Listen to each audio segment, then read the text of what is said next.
What do you remember when no one lets you remember? When the lights go out and the world goes small? What's the last honest thing your mind refuses to surrender? Is it a color, a smell, a name you swore you'd never let them take? If you've ever laid awake at 3 a.m. with your chest burning like a foundry, wondering where the person you used to be went, this is for you. If you've ever been told to swallow your questions, to tighten your jaw, and keep your place to smile while someone with a badge tells you the rules are the rules, you already know the shape of this story. Maybe you even know the taste of it. Copper on the tongue, ozone in the lungs, the sting behind the eyes you don't dare rub. I remember the moment when I stopped being just a man with a rifle and became a problem for someone's ledger. It wasn't during the firefight. It wasn't the scream of shrapnel or the white flare of pain when a splinter of ruin bit my forearm. It wasn't even the ceremony before the campaign, when we stood packed shoulder to shoulder and chanted oaths into cold air we were told belonged to the Imperium, not us. No, what I remember is a threadbare scrap of clean cloth the color of noon over wheat fields. Blue, but not the hard metallic blue of cog priests and their pylons. Not the stamped cobalt of administrative seals. A soft American sky kind of blue, a memory color, home color. My sister had a ribbon like that back when home meant a 3-room block that always smelled a little like laundry steam and fried dough. She wore it when she wanted to feel pretty. Throne Day Founders Parade the day I shipped out. She tied it in her hair while Mama pretended not to cry in the kitchen, and Dad fussed with the cheap buckle on my duty belt like he wanted to fix just one thing that would stay fixed. We weren't rich, weren't important, but for 5 minutes on a sunlit landing, we could pretend the galaxy had room for gentle things. That ribbon is the last human memory. Everything else follows like a landslide. We were the 117th Cadian pattern Cadian in drill and myth. Not birth rotated into a subsector, so Quiet Command called it educational, a place to teach recruits how to stand straight in the face of nothing much. The briefing claimed there were only dust storms and grain quotas out here, a few administratum disputes over tallies, nothing a commissar's eyebrow couldn't iron flat. You learn to recognize the lie baked into that kind of language. Educational means somebody upstairs needs a statistic.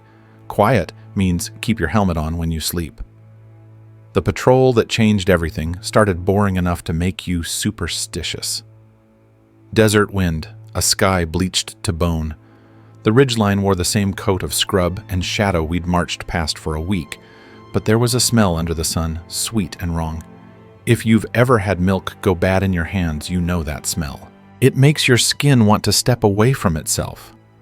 We followed it down into a gully where the sand went glassy in patches like lightning had kissed it and left fingerprints. Sergeant Hollis made the sign of the Aquila without looking at us like a man hiding a cough. "Stay tight," he said, voice too careful. Eyes open. Guns off safe. We found the chapel husk at the bottom of the gully.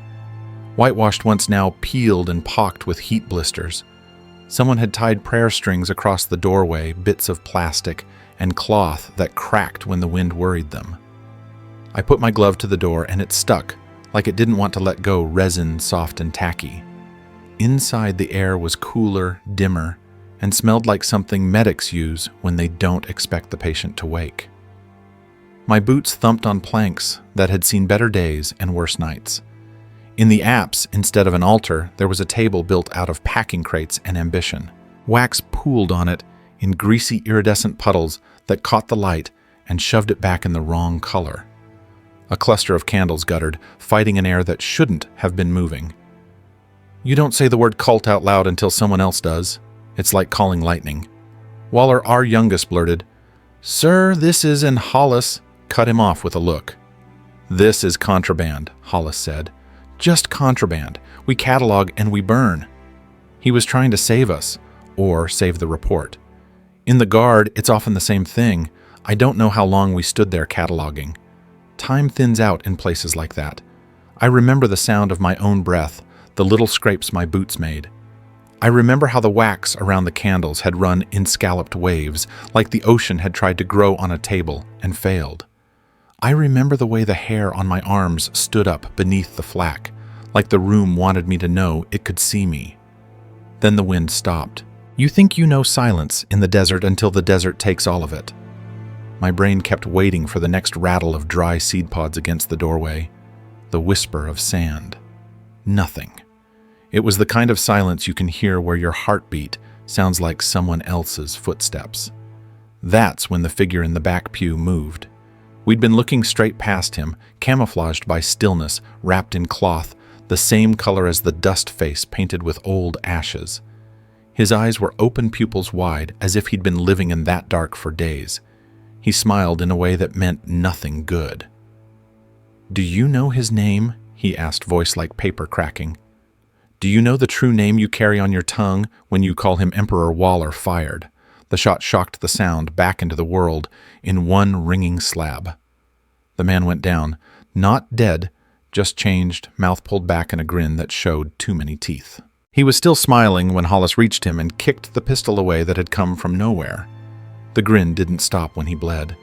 "We sing for those who will sing for us," he whispered, and then his throat filled up, and he sang no more. We burned the chapel. There are orders for this kind of thing, how to stack crates, where to pour accelerant, how long to watch before you report the job done. I remember the flames catching the wax in a hungry blue-green that wasn't the color fire is supposed to be. I remember Waller asking if we should say a prayer and Hollis saying, "This is the prayer." I remember the sky turning the color of bruised fruit while the gully coughed smoke into the evening and our Vox squawked uselessly like a bird trapped in a flue.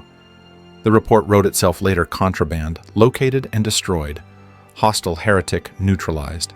Squad returned to base with no casualties. If you've ever worked a job where the form has more room than the truth, you know what we did. I slept that night with grit in my teeth and my rifle against my chest. Dreams came hot and busy, filled with not music, the sound of a choir you hear through a wall, just enough to know that if you opened the door and stepped in, you'd forget why you were there. I woke to Waller staring at nothing. "Sir," he said to no one in particular, "do you think God gets tired of hearing his name?" Nobody answered. In the morning, Waller was gone. We found his prints leading away from camp clean and deep, each one a perfect oval, like someone had pressed a cup into the sand. No scuff, no drag. He didn't run, he walked. The prints headed toward the gully. Hollis radioed it in. The box hissed and spat and told us what boxes tell you when you ask them for mercy. Proceed per Regulation LXV. Retrieve asset. Apply discipline as required. Regulation LXV is a fancy way to say bring the boy back and break him properly. Some orders skip the part where you're supposed to think. We followed the prints back to the chapel's black tooth mark against the ridge. The ashes were cold under the top layer, still warm, deep down. Hollis sent Kincaid and me ahead, told us not to be heroes. Sergeant Kincaid said I'm too tired to be a hero. "Good," Hollis said. "Then you might survive. If you've never felt watched by a place, I can't teach you the sensation. It's like walking into your own surprise party, except the surprise is your name carved on the cake." The gully remembered us. The sand sighed under my boots, like it was glad to have me back. The chapel ruin hunched down into itself, trying to pretend it hadn't been anything else. We found Waller in the shadow where the apes had been kneeling like he'd been told to stay put and wait for someone important. His hands were open, palms up. His eyes were open too, but that doesn't mean he was seeing us. We said his name the way you say a name when you hope you won't scare it away. He said a word I didn't know. Then all the air in my chest tried to leave by the same door at the same time.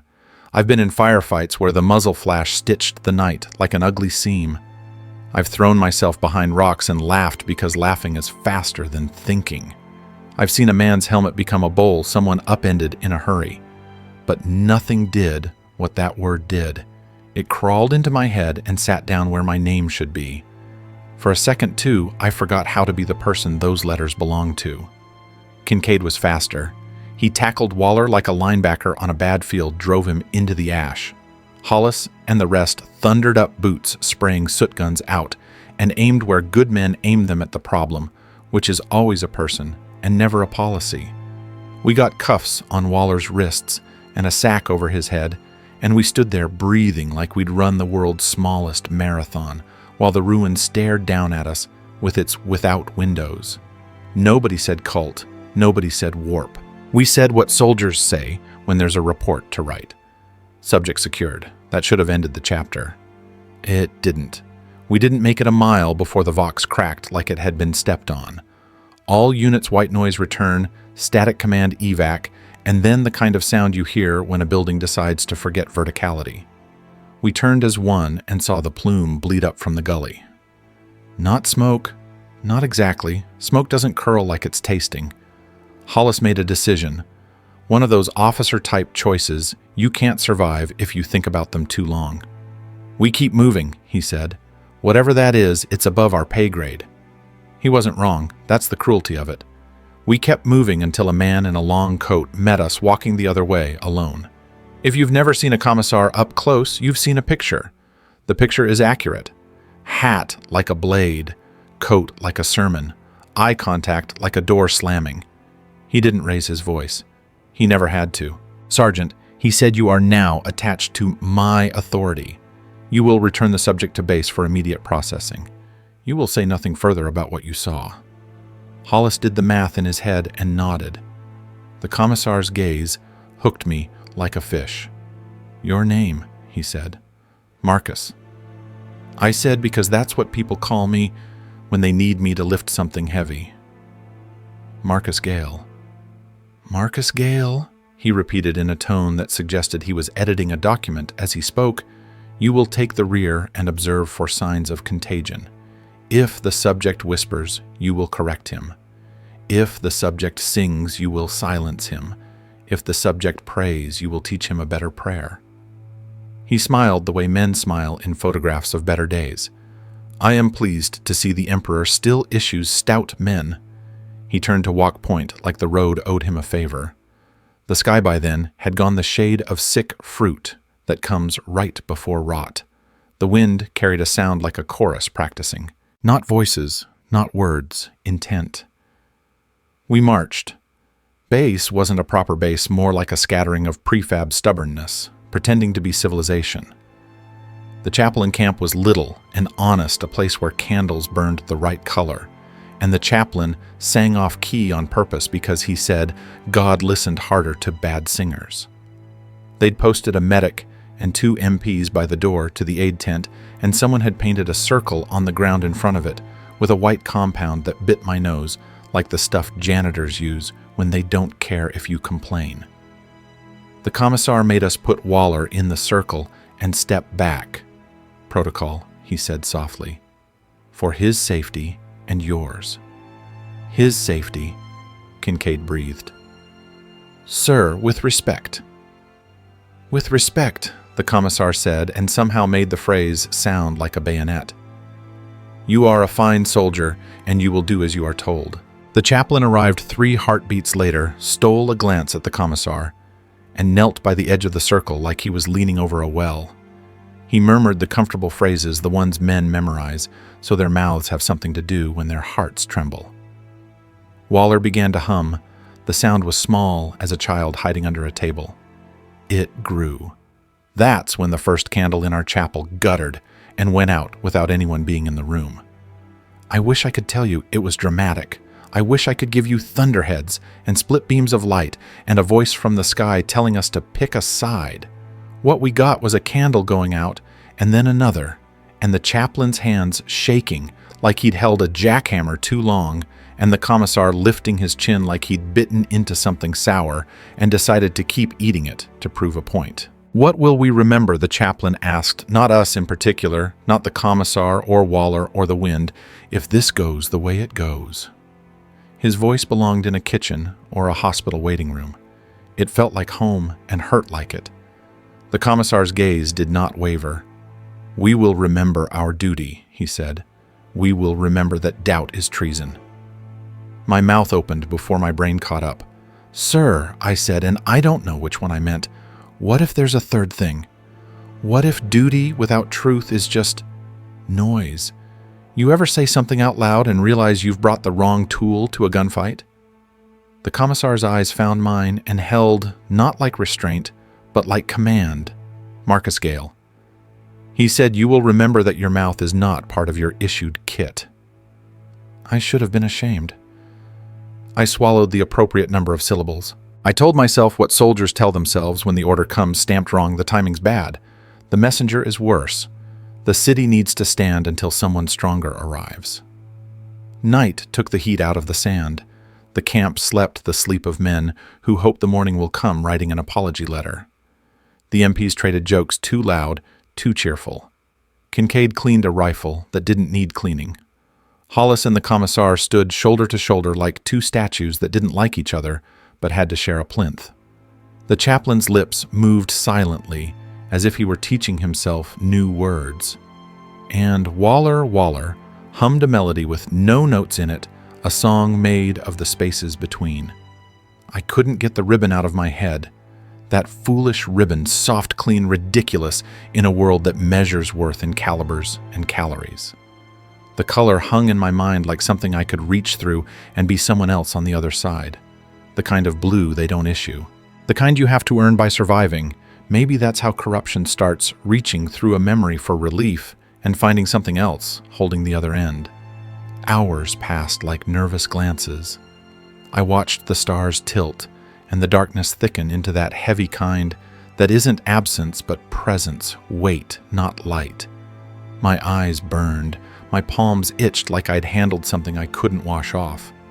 The humming started to sound like words I couldn't quite hear and didn't want to. You think about stupid things in moments like that, how many times you folded a shirt the same way, the jokes your dad told that nobody laughed at but him, the way your sister rolled her eyes when she loved you. You tell yourself the little truths so the big one doesn't knock you over. The big one came anyway.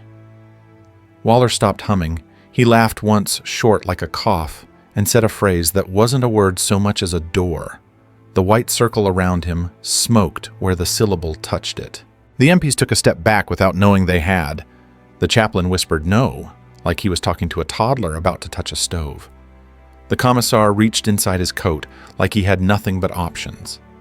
The tent's canvas shuddered as if something big had put its hand on the roof. The candle in the chapel flared back to life all at once, every wick, a burst of light that made the shadows briefly honest. Then the flames bent toward the tent, as if every candle were a compass needle, and the tent true north. Down, Hollis barked, and we obeyed the way knees obey gravity. The commissar stepped forward, not far, just enough to put himself between the circle and the chaplain, like a man calculating blast radius in a polite room. "Waller," he said, and somehow managed to make the boy's name sound like a formal charge. "Private Waller, cease." Waller turned his head under the sack.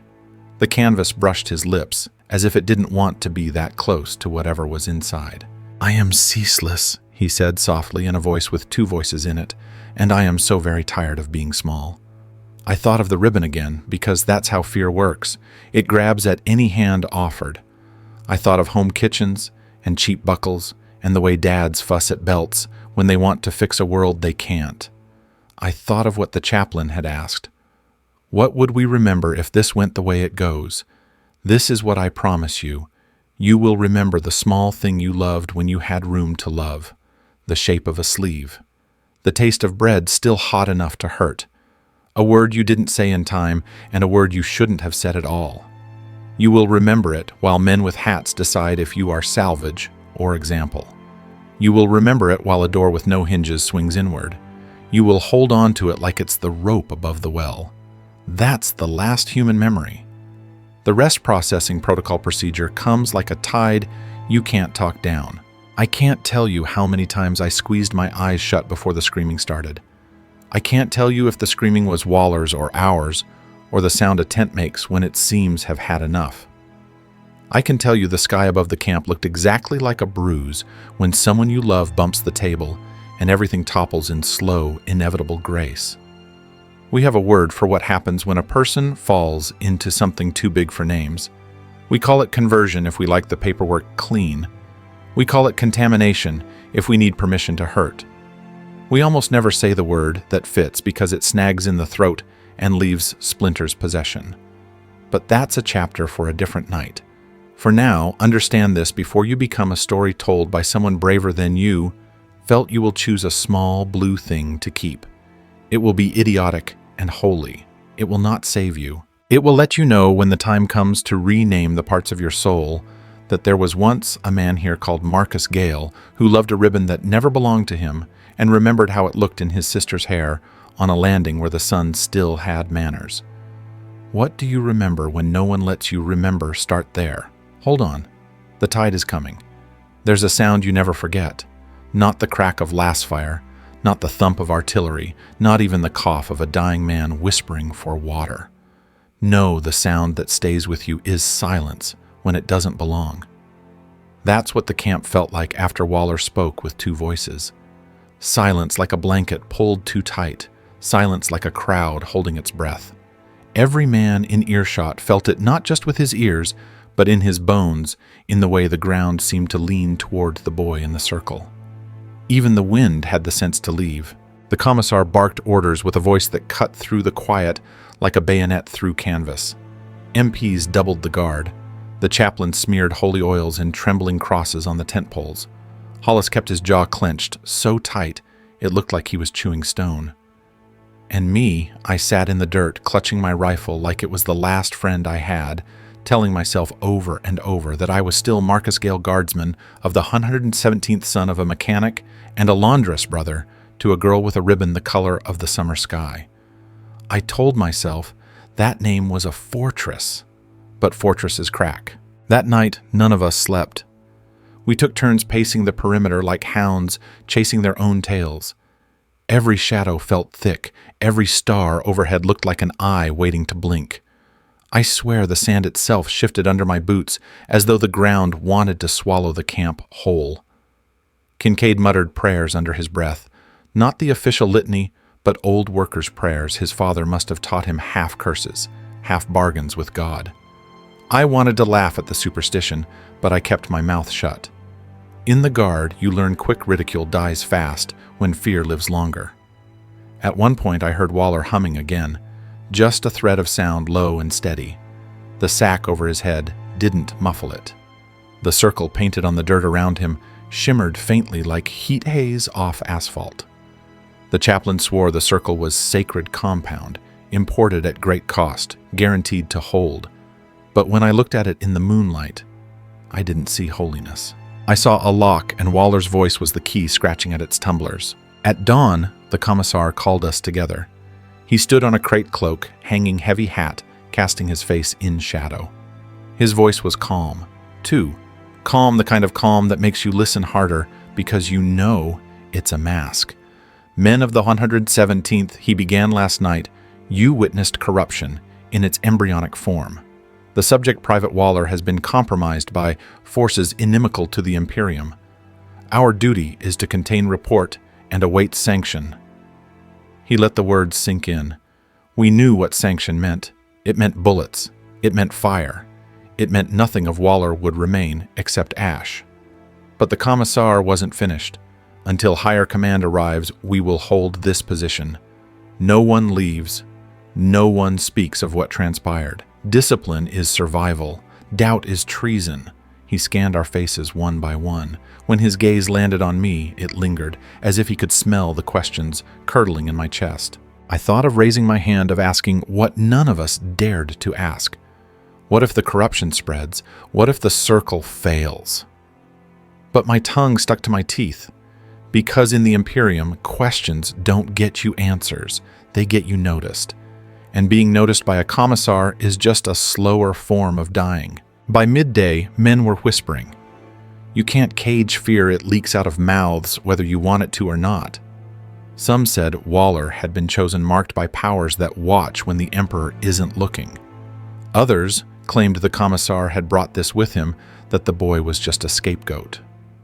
A few muttered that we were cursed the moment we stepped into that gully and found the chapel. Me, I didn't say a word. I just watched the cracks spider across our squad the way stress fractures lace a pane of glass before it shatters. Hollis caught me staring once. He didn't yell, didn't scold, just gave me a look like a man begging me not to think too loud, because thought like fire spreads. That night, I drew second watch near the circle. The MPs were jumpy rifles, half raised, even when the air was still. I settled down a few yards away, rifle across my knees, eyes on the boy I used to play cards with, the boy who once snored loud enough to shake the barracks. Waller sat too still, breathing too evenly.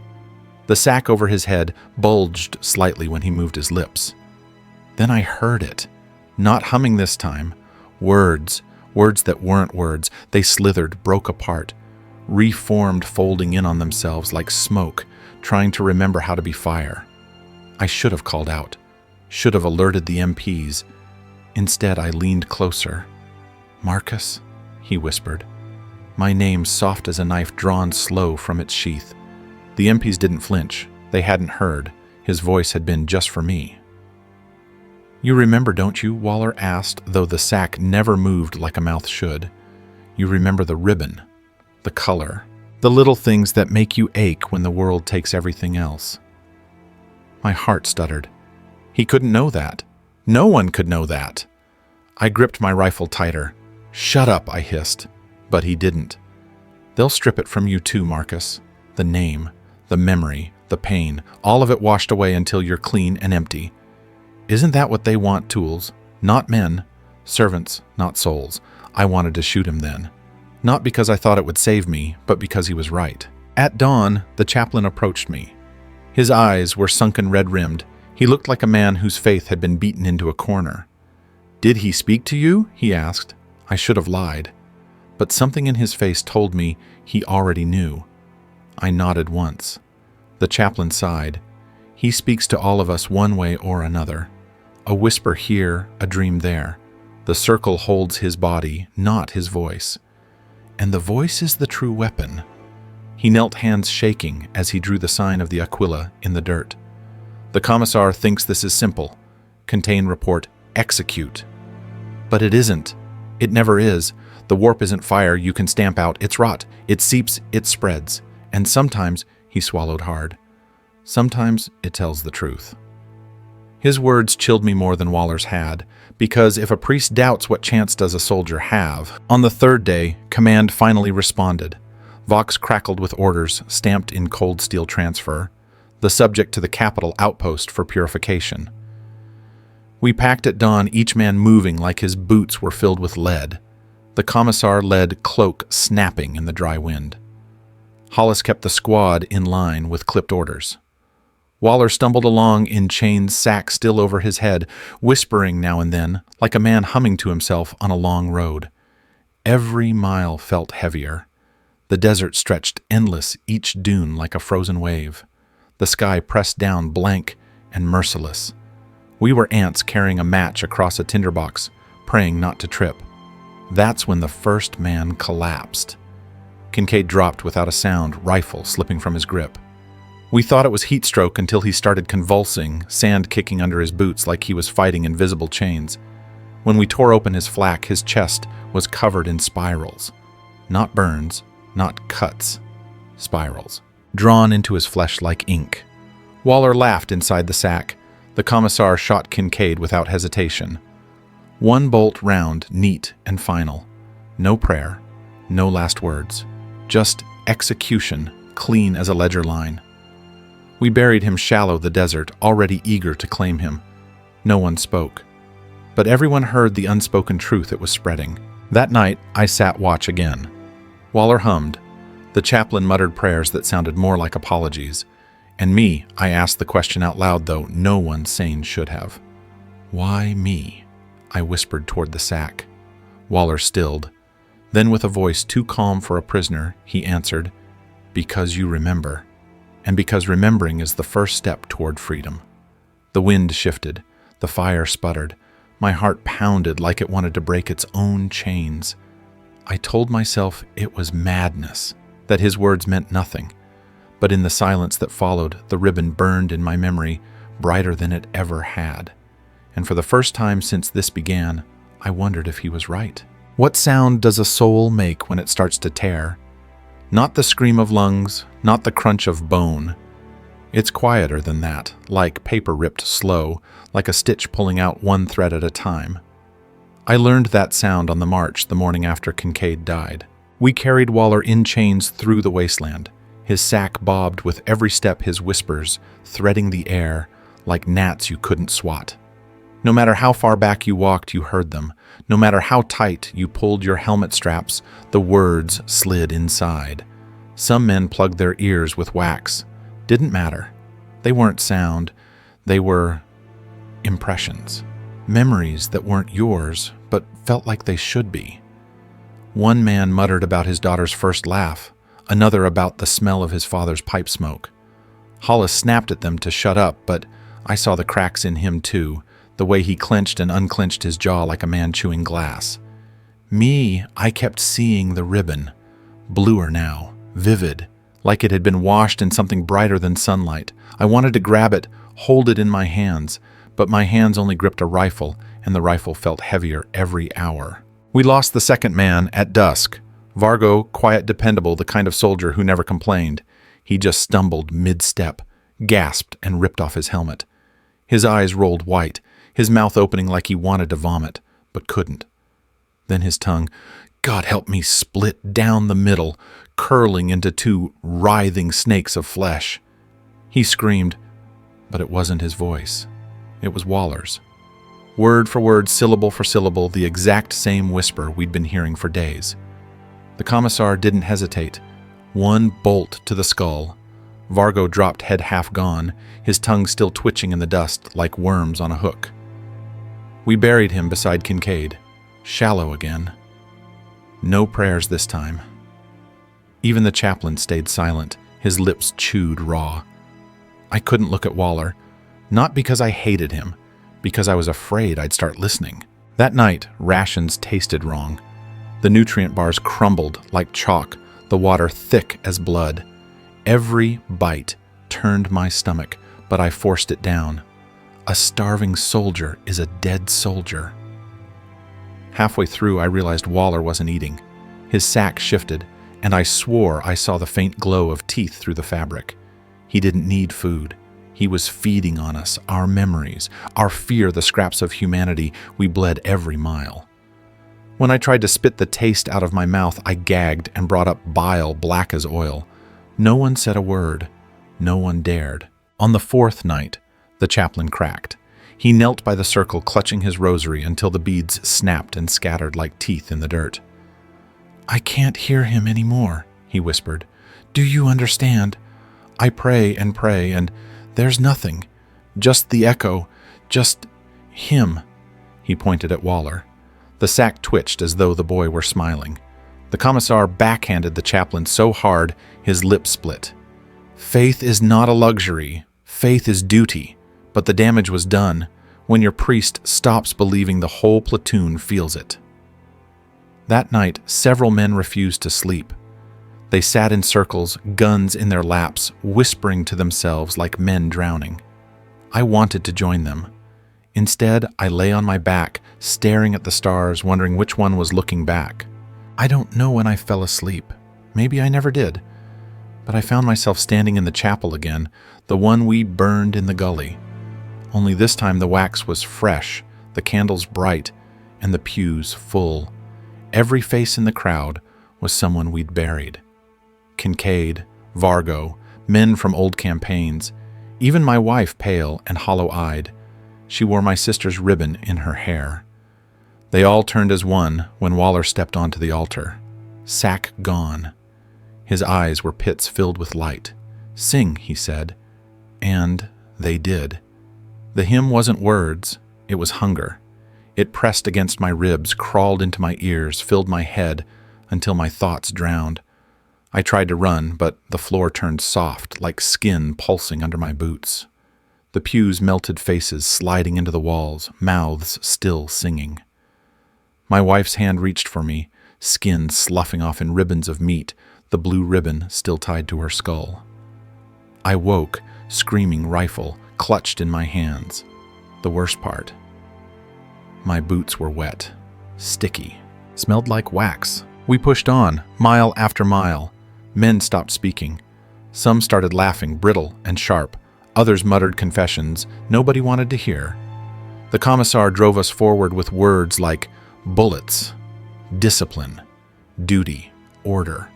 But his eyes, I'd seen that look before. Men too close to the edge, clinging to rules because rules were the last thing between them and the pit. The chaplain walked behind Rosary, gone fingernails torn from clawing his palms raw. He muttered scripture, but changed the words. Not emperor, not God. Something else. When I asked him quietly who he was praying to, he looked at me with eyes like burned-out coals and whispered, "Whoever answers." We hit a storm. Sand scoured skin raw turned the world into a yellow wall. We tied ropes between us to keep from losing men. Waller shuffled in the middle chained sack snapping in the wind. That's when Jensen screamed. The rope went slack where he'd been. We pulled only for a husk to tumble back into sight. Not a body. A husk. Skin stretched thin, veins, black eyes, hollow sockets. He'd been drained. Empty. Waller's sack bulged like something inside had swollen with a feast.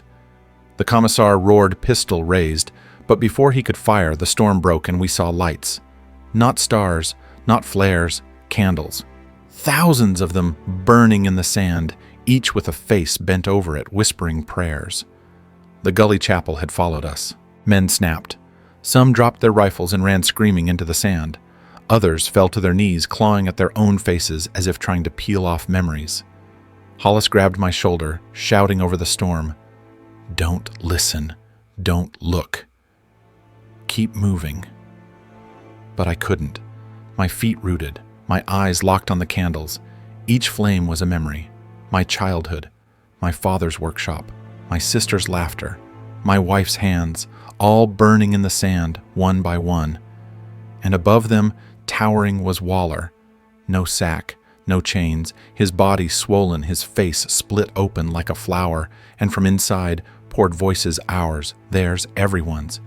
I dropped to my knees, not in worship, not in fear, but because my body couldn't hold the weight anymore. I felt something snap inside me. A thread pulled out, a stitch undone, the sound of a soul tearing slow. The commissar charged, bolt pistol roaring, cloak whipping. He emptied the magazine into Waller's chest. Flesh tore, light spilled, voices shrieked, but Waller didn't fall. He looked at me, straight at me. Through the storm, through the screams, through everything. "Remember," he whispered. And then everything went white. What's the smallest thing you can hold on to when the world collapses? A word, a color, the memory of someone's hand in yours. For me, it was blue, always blue. The ribbon, the sky, the one thing that kept coming back when everything else bled into shadow.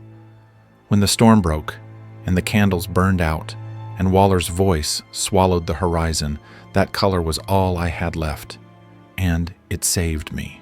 I came to in silence, not the hollow silence of fear, not the screaming silence of men too broken to cry out. This was different, like the air itself was waiting. Sand stung my lips, my body ached in ways I couldn't name. My rifle was gone, my helmet cracked, my chest felt like it had been hollowed out and refilled with ash. But I was alive.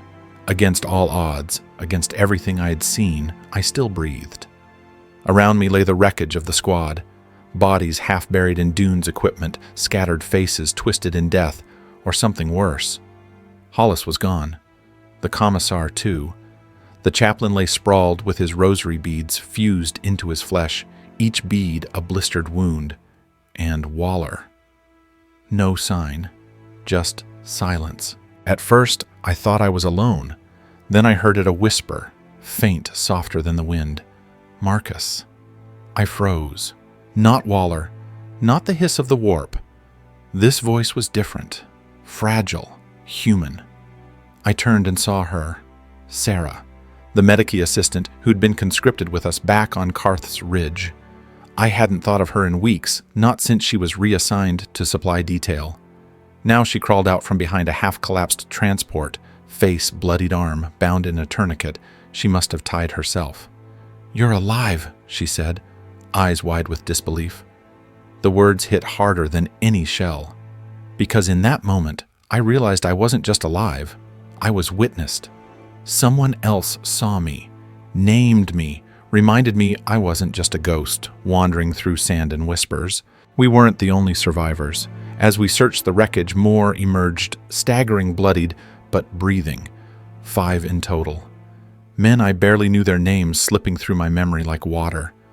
But they clung to me as though I were anchor, and maybe I was. Together we dragged the bodies of the fallen into shallow graves. No prayers, no rites, just sand, shoveled over faces we couldn't look at anymore. When we finished, Sarah spoke. "If Command doesn't know what happened here, we're already dead." Her voice trembled, but her hands were steady. Stronger than mine, maybe. One of the men spat. "Command won't care. They'll call us tainted. Shoot us. Burn the rest." He wasn't wrong. In the Imperium, survival wasn't proof of strength. It was suspicion. Anyone who lived through corruption was assumed to carry it inside. I looked at the graves, at the faces burned into my memory. I couldn't let their story end as nothing but fuel for more suspicion. "We tell the truth," I said. "Not what they want. What happened?" They stared at me like I'd lost my mind. Maybe I had. But for the first time since this nightmare began, I didn't care. That night, as we huddled around a sputtering fire made of broken rations crates, Sarah asked me what kept me going. I almost laughed. Kept me going, I felt like a thread, stretched so thin it could snap with a sigh. But then I remembered the ribbon. So I told her. About my sister. About the blue cloth she wore to Mass. About how it reminded me that the galaxy once had skies, not just smoke. Sarah listened, eyes shining in the firelight. "Hold on to that," she said. "That's yours. They can take everything else. Your rifle, your name, even your body. But they can't touch that. Not if you don't let them." Her words were simple, but they carved deep. Because in them, I heard something Waller had tried to twist, but never owned the truth that memory, fragile as it is, can be rebellion. The days that followed were brutal. Food dwindled. Water turned sour. Every step through the desert felt like walking on knives. But something had shifted. We weren't just marching to survive, we were marching together. We started watching each other's backs again, sharing scraps of rations, telling stories not about the warp, not about Waller, but about home. A mother's laugh, a lover's perfume, the taste of bread fresh from a city oven. Each story was a spark. Tiny, fragile, but enough to push back the dark for one more night. On the 7th day, Sarah found it. A Vox beacon, half buried in the dunes, still flickering weakly. Probably dropped during the chaos, forgotten in the slaughter. She tinkered with it for hours, muttering prayers to machine spirits that had long stopped listening. Finally, it crackled to life. Static at first, then faint words. Outpost, sector. Survivors. We froze. Rescue, damnation, in the Imperium, they were often the same thing, but in that moment I didn't care. A signal meant someone was out there, someone human, and that was enough. That night, as the fire sputtered low, Sarah asked the question none of us wanted to face. "When they come, what do we tell them?" The men argued. Some wanted silence, to say nothing and hope for mercy. Others wanted to lie to claim the Commissar fell in a clean fight. I thought of Waller, of his whisper, "Remember." And I realized hope wasn't just survival. Hope was truth. The kind of truth that could burn brighter than lies, even if it killed you. "We tell them what happened," I said. My voice shook, but I didn't stop. Every word, every scream, we make them look at it. Even if they shoot us after, they'll know, and maybe someone somewhere will remember. For the first time in weeks, silence felt different. Not heavy, not haunted, just waiting. And then Sarah nodded. Then we remembered together. I lay awake long after the others slept, staring at the stars. For the first time, they didn't look like eyes. They looked like fires, distant, but real. The ribbon in my memory fluttered bright against the void. And for the first time since Waller spoke with 2 voices, I believed that maybe, just maybe, it was enough. You don't understand what freedom costs until you're asked to pay it. It's never just a choice, never just a door opening. It's a knife, and you cut yourself on it. We saw the ships before we heard them, thin streaks of light clawing across the morning sky. At first I thought they were meteors burning up in the atmosphere. Then the Vox beacon on Sarah's lap crackled louder, almost frantic. Dropship inbound, secure location. Survivors respond. Every man froze. We'd prayed for rescue. We'd dreaded it. Now it was real. Do we answer? One whispered.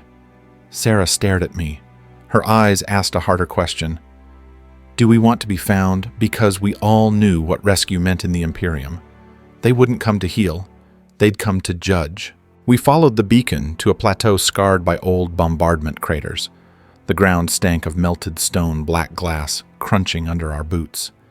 In the center sat a landing zone, half buried but still marked with Imperial sigils faded by wind. The dropship descended in fire, kicking up dust and ash until we choked on it. Engines roared like judgment itself. When the ramp lowered, black boots hit the dirt. Not guardsmen. Arbites, enforcers of Imperial law armored in black and iron visors, blank as execution masks. Behind them came a single man in a crimson cloak, vox beads glittering like jewels on his collar. An inquisitor. Hope curdled in my stomach. They herded us into a rough semicircle. Weapons raised no trust in their posture. The Inquisitor walked slow eyes like cold knives.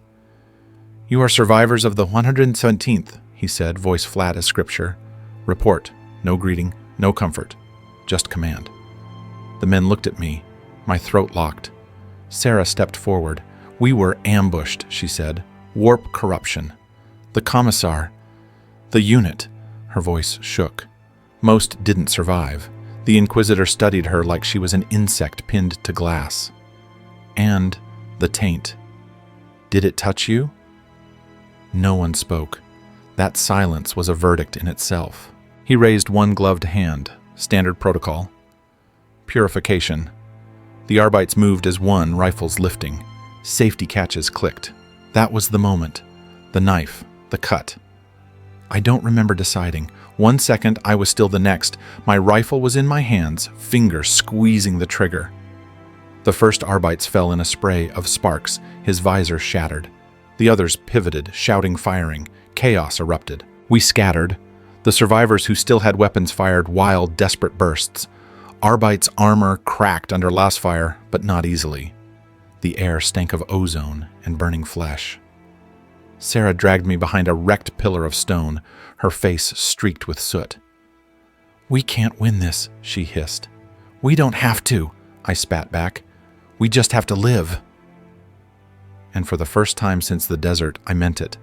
We fought like animals, cornered in fire.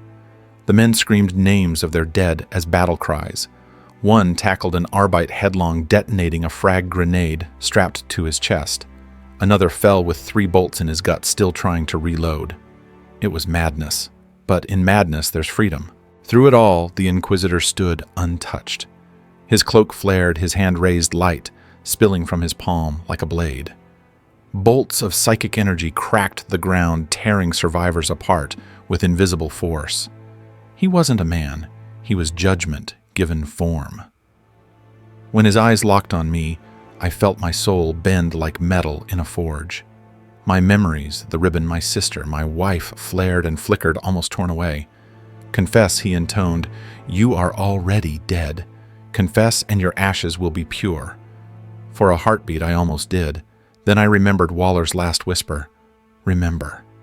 And I spat blood in the Inquisitor's face. Sarah moved then. She leapt from cover, holding the beacon like a weapon. Not a transmitter anymore, a bomb. She'd rigged it while we marched, turned the signal into a dead man's switch. She screamed one word as she slammed it into the ground. Remember. The explosion ripped the plateau in half. Fire roared upward, consuming Arbites, cracking stone, drowning the sky in smoke. I felt myself lifted, thrown, burned, but I was alive. Alive in the fire. When the smoke cleared, there were no Arbites left. The Inquisitor was gone, dead, or vanished, I couldn't say. The survivors were fewer now. 2 men crawled from rubble, coughing blood. Sarah limped to my side. Her arm-charred eyes blazing. We weren't free, not yet. The Imperium would send more, they always did.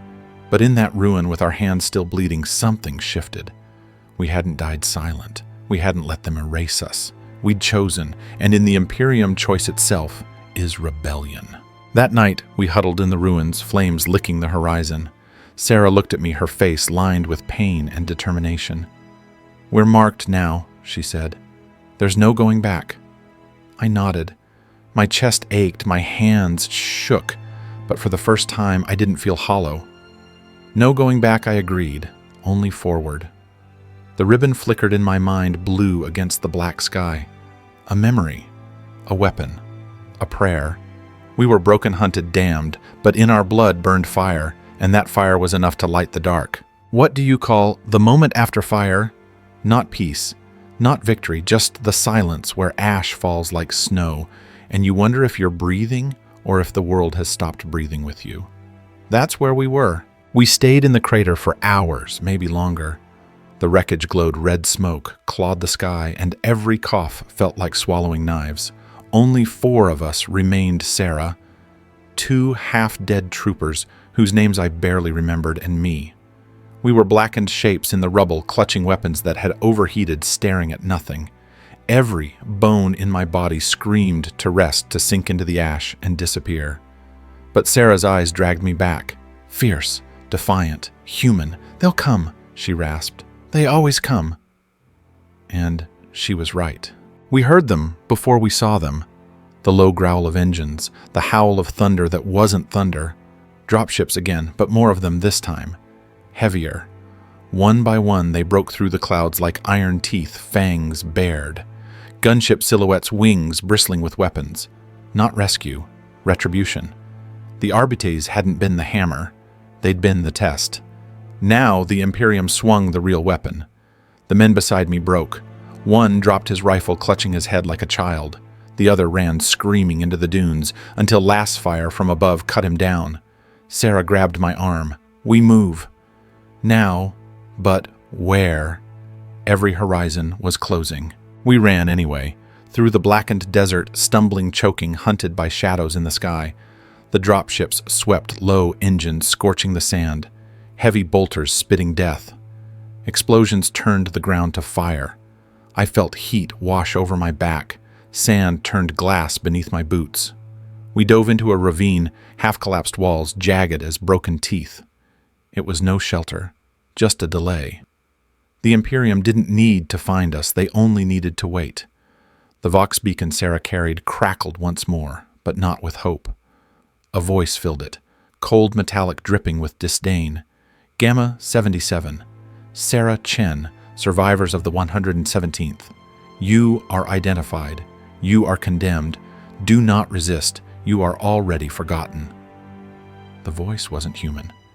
It was a machine, some mechanicus mind, lacing our names into the sand. Already forgotten. The hours blurred. Hunger gnawed. Thirst burned. Every sound became a trigger. Every shadow a weapon. Sarah tried to keep us moving, but her wounds slowed her. I supported her when I could, dragging her through the ravine like a man carrying both his past and future. At night we hid under broken metal and prayed not to the Emperor, not anymore. Just to the silence that it might not notice us. But it always did. The searchlights swept, the engines roared, the sky burned. Every hour another bombardment struck close collapsing tunnels, sealing paths. We weren't being hunted, we were being herded. On the 3rd day he came. The Inquisitor we thought Sarah's bomb had killed. Cloak-torn armor scarred but alive. Alive in the way mountains are alive, immovable, inevitable. He descended into the ravine with Arbites at his flanks, each step deliberate, each breath like judgment. His eyes burned not with rage, but with certainty. "You had your chance," he said. His voice carried over the wind like a cathedral bell. "You chose rebellion. Now you will serve as example." He didn't raise his weapon. He didn't need to. His words were the sentence. The Arbites lifted theirs. I don't remember shouting. I don't remember charging. I only remember the feel of the rifle in my hands, hot and useless, and the way Sarah's voice joined mine in one final cry. We fired until barrels glowed red. We fought with knives, with fists, with rocks. Anything. Everything. The Arbites cut us down like weeds. Every blow echoed like a church bell tolling. One by one, the men fell. Blood sprayed across the ravine walls, painted them red. Sarah took a bolt to the chest and kept moving, wrenching an Arbate's weapon from his grip, firing point blank until another blast tore her down. Her eyes met mine as she fell. No words, just fire. Then she was gone. I should have died there. I wanted to, but the Inquisitor spared me. Chains locked my arms. Shackles bound my legs. They dragged me through the ash like refuse, tossed me into a cage meant for animals. He crouched, eyes level with mine, voice soft as poison. You think rebellion is freedom. It is only another chain, and now you will learn what true obedience feels like. Then he smiled, and the smile was worse than any bullet. They flew me north. Through clouds of fire, over deserts littered with bones, I saw fields of ash that stretched farther than ocean's ruins of cities turned to black scars. Everywhere silence, the Imperium's silence.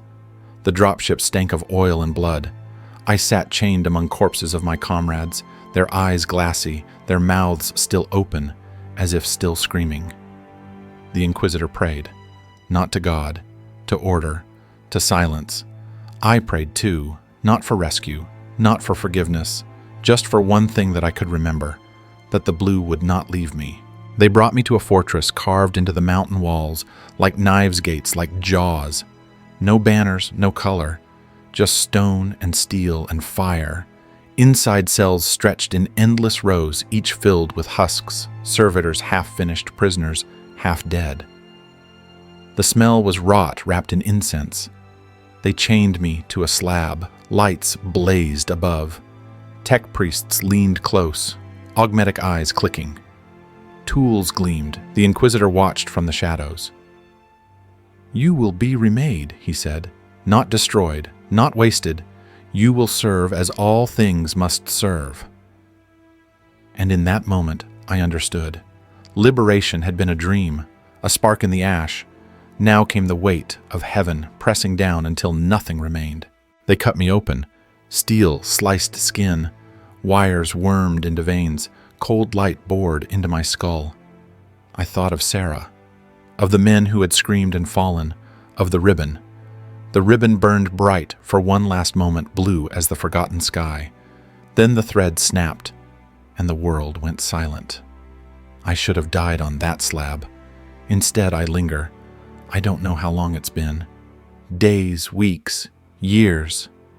Time bleeds here, broken into pulses of light and the hiss of machines. My body is no longer mine. Wires burrow through my flesh pistons, whisper where bones once ached. My heart beats in rhythm with something cold and endless, a machine that does not sleep. But in the darkness behind my eyes, something moves. I see Sarah's face in the moment before the bolt struck. I hear her cry, remember, echoing against the metal walls. I feel the ribbon, soft blue, against my fingers, though my hands are steel claws now. The tech priests tell me I am complete, that I am function, that my thoughts are calibrated, my emotions excised.